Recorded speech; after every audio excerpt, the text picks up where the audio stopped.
sebab satu, kita kena buat penjelasan bahawa tak ada kota. It's merit based system, dan sistem akan memilih permohonan tersebut, dan pengambilan tu berdasarkan temuduga untuk kursus-kursus yang kompetitif. Ini yang selalu mereka keliru kat luar. And saya ada terima panggilan, Prof ada terima panggilan, banyak orang dia kata kuota anak saya tak dapat, result baik tak dapat. Faham. So tidak dipanggil ke temuduga pun ada. Betul. Kenapa mereka tidak dipanggil ke temuduga walaupun result baik, tuan? Okey, dia begini Macam saya cakap tadi, program-program bertemuduga dia ada dalam UPU online 12 pilihan, dia ada pilihan 1 hingga pilihan 4. Kita menerima permohonan, kita mengumpulkan dan kita menyerahkan kepada universiti. Universiti dia ada tapisan untuk memanggil temuduga. Saya bagi contoh lah. Contoh kita cakap program perubatan. USM. Minta maaf Prof, saya gunakan USM. Tak apa, boleh. Mungkin orang kuat USM ni. USM kota perubatannya yang diberikan oleh MMC contoh 160. Calon yang memilih perubatan USM pada pilihan pertama pun 4,000. Memadai dipanggil 4,000 untuk ditemuduga mencari 160 untuk dijayakan. Kalau dipanggil sampai ke pilihan keempat mungkin 10,000.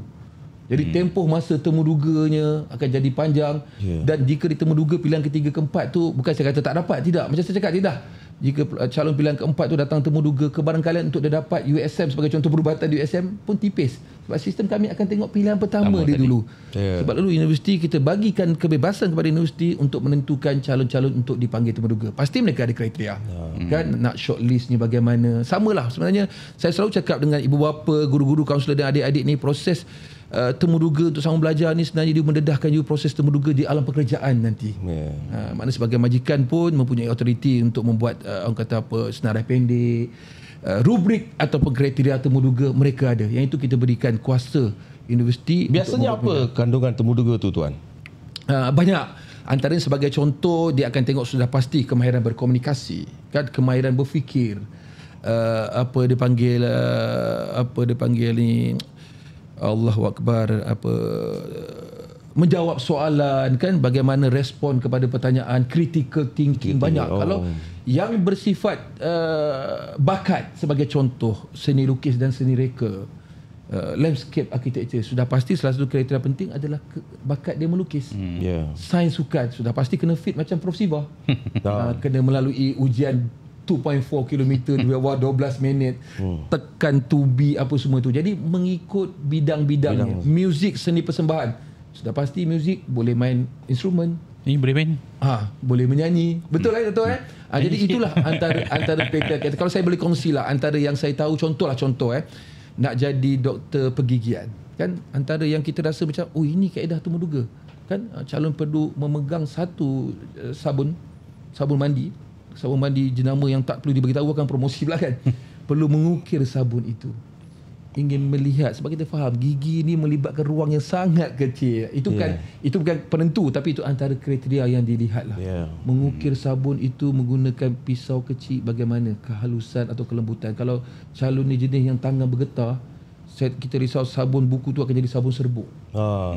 Hancur. Itu antara lah yang saya boleh bagi contoh. So dia temuduga ni mengenai bidang yang dipilih oleh pemohon. Sudah pasti. So whenever you go for the interview, you kena prepare yourself lah. Sudah pasti. Jangan tak prepare, nanti you cakap kita tidak dipilih, ada pilih kasih dan sebagainya. Itu penting sebab banyak orang sekarang ni jadi influencer, tuan. Ambil phone dia jadi influencer. Dia tak tahu topik, dia tak tahu subject matter, tapi dia sengaja nak kecoh, dia beritahu benda-benda yang tak betul. Ada banyak pelajar terikut. Khususnya pada masa-masa genting macam ni, SPM dah keluar dan nak keluar. So pelajar-pelajar ni pun dikeliru dia nak buat apa. Suddenly dia tengok influencer entah dari mana, dia cakap satu, dia akan percaya. Benda tu akan merebak. Jadi ini from the horse's mouth. Ini pengarah UPU sendiri dia kata. Tak ada kuota, no pilih kasih, meritokrasi, dan you kena prepare yourself for temuduga. Tepat sekali. Itu penting sebab tak ada formula lain lah, tak ada benda lain yang kena prepare. This three penting, tapi yang penting masa permohonan, tuan. Masa permohonan tu dia kena ada guidance sikit lah. Sebab tu kita ada UPU Pocket. Sudah pasti. Boleh tuan explain sikit nak pasal promote UP Pocket? Okey, kepada penonton-penonton, Datuk dengan Prof pun boleh. Download UP Pocket. Kita ada aplikasi pintar yang kita bangunkan. Download je UP Pocket. Ejaan bahasa Inggeris. UPUPOCKET. Dalam UP Pocket ni sebenarnya saya dah galakkan anak saya form 1 pun dah download kat handphone dia lah. Kan, supaya UP Pocket ni bukan sekadar satu panduan, tapi sebenarnya dia boleh menjadi orang kata rujukan. Jadi pelajar-pelajar dengan ada UP Pocket di dalam aplikasi UP Pocket ni, kalau saya boleh kalau saya tunjukkan, kita ada beberapa modul. Sebagai contoh, kita ada semakan untuk semak syarat.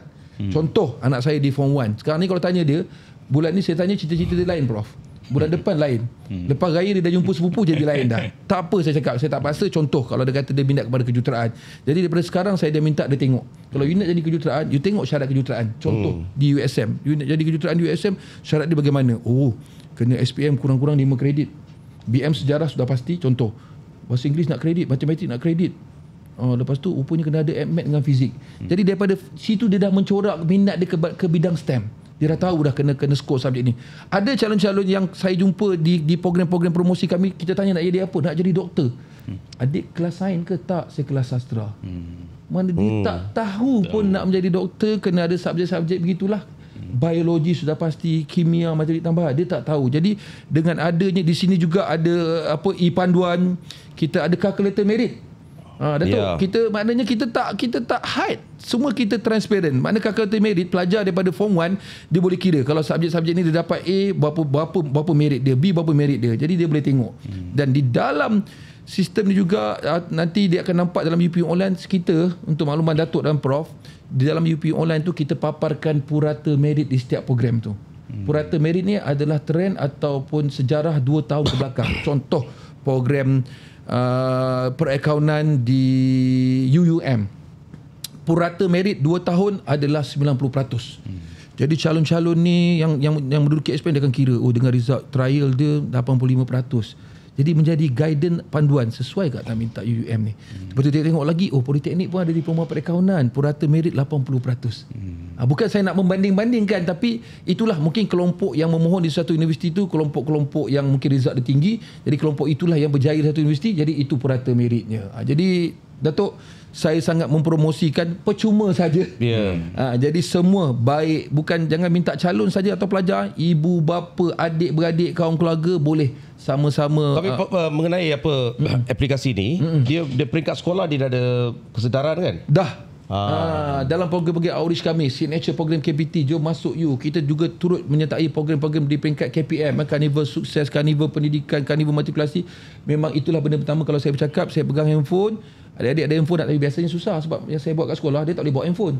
Tapi saya cakap ingat di kepala, balik kalau saya tak kata mesti ada handphone walaupun kita faham ada satu keperluan, tapi ibu bapanya at least mesti ada handphone. Download UP Pocket. Sebenarnya kalau tanya saya lah, kalau betul-betul lah tengok UP Pocket ni bukanlah macam game, tapi boleh jadi macam game jugalah. Kita boleh main merit, kita boleh tengok laluan akademik pun ada di sini. Semua maklumat ada di situ. Dan maklumat center semua. Betul. Yang diproses dalam UP Online lah. Kalau di luar sistem UP Online macam tadi maklumat tentang matrikulasi ataupun IPTS tak adalah. Dia mana yang di bawah sistem UP Online semua ada dalam ni. Dan contoh laluan akademik atau laluan kerjaya ni, universiti awam yang empunya program tu mereka yang mengisi sendiri. Buat program ni nanti akan dah besar kerja jadi apa. Semua ada dalam ni. Program IPTA saja. Yes. Di bawah UP. Yang di bawah UP Online lah. Maknanya universiti awam, Politeknik, College Community dan juga Mara BBT. Siapa-siapa saja kementerian lain yang nak masuk di bawah UP Online, dia pasti akan ada dalam UP Pocket. Banyak ke tuan yang dapat, yang biasanya setiap tahun dia dapat CGPA 4.0 tu? Kalau saya tak silap, tahun lepas daripada matrikulasi, STPM dan asasi ada 8,000 lebih. 8,000 lebih yang mendapat 4.0. Untuk makluman, menjadi salah satu orang kata kita punya KPI juga, kita akan maknanya semua 8,000 lebih yang dapat 4 flat ni semua mendapat tempat. Saya ulang kepada Datuk dan Prof, semua pelajar 4 flat mendapat tempat di universiti. Di universiti dalam tapi UP Online. Bukan kemungkinan besar bukan pilihan pertama. Yang selalu mereka adukan dapat tempat tapi tak dapat pilihan pertama. Jadi itulah kan. Okey. Sebab itu biasanya itulah komplain kan kita terima. Sebab anak saya dapat 4 flat tapi tak dapat universiti. Kalau Datuk tanya balik, betul you tak dapat tempat? Mesti dia akan cakap actually dapat sebenarnya, tapi pilihan kelima. Still dapat. Kan? Betul. Sebab saya memegang kepada salah satulah objektif ataupun misi KPT memberi akses pendidikan tinggi. Bila kita cakap akses pendidikan tinggi, dapat tempat itu adalah satu peluang lah. Dan rezeki kepada dia. Setiap rumah tu tapi ada kebanyakannya duit lah. Kebanyakannya I pernah pergi private university. I jumpa pelajar dia 4 flat tapi dia tak ambil tak pilih ke IPTA sebab tak dapat khusus dia yang dipilih. So tapi dia, ada keluarga dia mungkin mampu dia pergi private. Sebab dia nak jadi doktor memang cita-cita dia terpaksa lah kan. Jadi as you said lah, bukan ada tempat untuk semua 4 flatter ke universiti awam. Tempat dia terhad. So boleh kata sometimes rezeki jugalah. Setengah program tu Datuk Prof dikawal oleh badan atau lembaga profesional kan, macam saya cakap tadi lah, Perubatan Pergigian Farmasi, undang-undang pun kita tak boleh nak tawar kalau ikut universiti program ni laku nak buka lagi besar, tapi dia ada badan profesional yang mengawal. Dia ada kota untuk ada kotanya. Okey tahun ni MMC hadkan sekian amount saja. Sebab nanti kita tak nak nanti apa berlaku, lambakan nanti jadi brain drain pula nanti kan. Ada kita lahirkan tapi ke mana? Keluar. Akhirnya menjana pendapatan bukan untuk kita. Okay. Thank you Tuan. You have anything to say to the student? Besok results nak keluar. Saya kena prepare mereka mentally. Nak promosi sekali boleh Datuk? Boleh. Baik. So sudah pasti kita nak ucapkan terima kasih lah kepada pihak Kementerian Pendidikan Malaysia yang akan mengeluarkan keputusan ataupun hebahan rasmi SPM pada 24 April. Jadi untuk makluman, kami di peringkat Kementerian Pendidikan Tinggi melalui Bahagian Kemasukan Pelajar IPTA atau sinonim nama UPU, Jabatan Pendidikan Tinggi, kita telah membuka permohonan UPU online fasa 2 mulai 14 April sehingga 18 Mei. 35 hari. Fasa 1 kita dah buka bulan 2 hingga bulan 3, tempoh hari 33 hari. Ini kita buka. Jadi adik-adik yang tak mohon fasa 1, inilah masanya. Tapi perlu diingat, permohonan UPU online fasa 2 ni hanya ada program-program akademik kecuali yang bertemu duga dan ujian saja tak ada. Itu kita buka masa fasa 1 saja. Jadi tapi banyak lagi program akademik Jadi adik-adik, ini masanya lepas SPM, jangan lepaskan peluang. Mohonlah UPU online demi orang kata jaminan masa hadapan. Permohonan mudah saja, perlu beri nombor PIN unit ID di Bank Simpanan Nasional. 3 kaedah. Kaunter, mesin ATM ataupun perbankan internet. Jadi mohon kita akan bantu menyediakan akses pendidikan tinggi. Akhir sekali Datuk dengan Prof, saya nak promote signature program KPT iaitu Jom Masuk You yang menjelajah di seluruh Malaysia. Kita telah selesai 3 zon. Di timur kita dah selesai 2 iaitu di Kuantan dan di Kuala Terengganu dan juga di Sandakan. Minggu ini kita akan berada 26 dan 27 April kita akan ada di Bintulu dan juga di Aikroh Melaka. Minggu depan 3 dan 4 Mei kita akan berada di Kuching Sarawak dan juga di USM Pulau Pinang. Saya nak jumpa Prof Siva di sana nanti. Dan seterusnya pada 10 dan 11 Mei kita akan berada di Lembah Kelang, UKM Bangi dan juga di Kota Kinabalu Sabah. Dan penutup nanti kita akan berakhir pada 17 dan 18 Mei iaitu hari akhir UPU online dibuka, kita akan berada di Manjung Perak. Semua maklumat ni ada dalam website kan? Semua ada Datuk. Kita ada Facebook, kita ada kita ada buku buku, kita ada TT, kita ada IG, kita ada laman YouTube dan sudah pasti laman web rasmi lah. Kita war-warkan. Tuan, lagi satu, kalau katakan pelajar tu nak guidance, you ada prepare tak macam customer service or meet the client at your kita ada talian hotline. Ya, talian hotline kita beroperasi waktu pejabat iaitu, boleh saya share? Boleh, nanti saya akan masukkan dalam 038684 2363. Di samping talian hotline yang beroperasi waktu bekerja, kita ada UPU Chat. Chatbot yang boleh menjawab pertanyaan adik-adik 24 jam sehari, 7 hari seminggu, 30 hari sebulan, tanpa ada waktu bekerja. Kita ada sistem chatbot. Masuk je website UPU, ada nanti simbol orang yang akan menjawab chat. Apa lagi kita ada maklum balas melalui email. Dan kita ada di dalam UPU Pocket pun boleh bertanya kita kat situ juga. Jadi pendek kata Datuk dan Prof, kita mengikut perkembangan semasa. Apa yang dunia di luar sana buat untuk memberikan respon dan maklum balas juga kita laksanakan. Bagaimana kalau dia nak datang secara fizikal Boleh. ke pihak kementerian? Boleh, dia boleh datang terus ke Kementerian Pendidikan Tinggi di Persin 5 lah. Berurusan di kaunter. Ada kaunter kat bawah. Ada kaunter di bawah. Dia akan datang seperti pelawak-pelawak yang lain lah. Okay. Dalam waktu bekerja. Seperti manalah kaunter-kaunter perkhidmatan kerajaan yang lain. Okay, Prof, you have anything to say? Tak banyak pilihan sebenarnya yang disediakan oleh Prof pihak. terlibat juga dalam pengambilan pelajar ni. Sudah pasti, Prof Dia adalah dalam pendidik. Oleh KPT, jadi saya rasakan dengan maklumat yang ada ni lebih Betul, jelas. Dan betul. terima kasih kepada Encik Najib yang telah saya bersungguh-sungguh Betul. berikan maklumat, gunakan platform yang ada. Baik. Jangan nanti kita salahkan orang lain. Betul. Kerana pilihan itu adalah pada kita. Tepat sekali, Prof. Terima kasih tuan. Sama-sama. Kita di peringkat akhir program podcast Sana Sini, dan saya ucapkan terima kasih kepada Tuan Najib yang sanggup datang dan beri penerangan tentang pengambilan universiti, ya, dan peranan UPU, dan juga bagaimana pelajar boleh menggunakan platform seperti UPU Pocket dan juga program-program kesedaran seperti Jom Masuk Universiti, dan juga sistem dan juga apa dikatakan facilities yang disediakan oleh pihak kementerian untuk membantu pelajar membuat keputusan yang baik dalam permohonan UPU. Dan saya dah buat penerangan tadi, kita dah buat penerangan, tak ada kota, it's merit based, dan you kena pilih khusus yang sesuai mengikut kelayakan akademik dan juga kurikulum anda.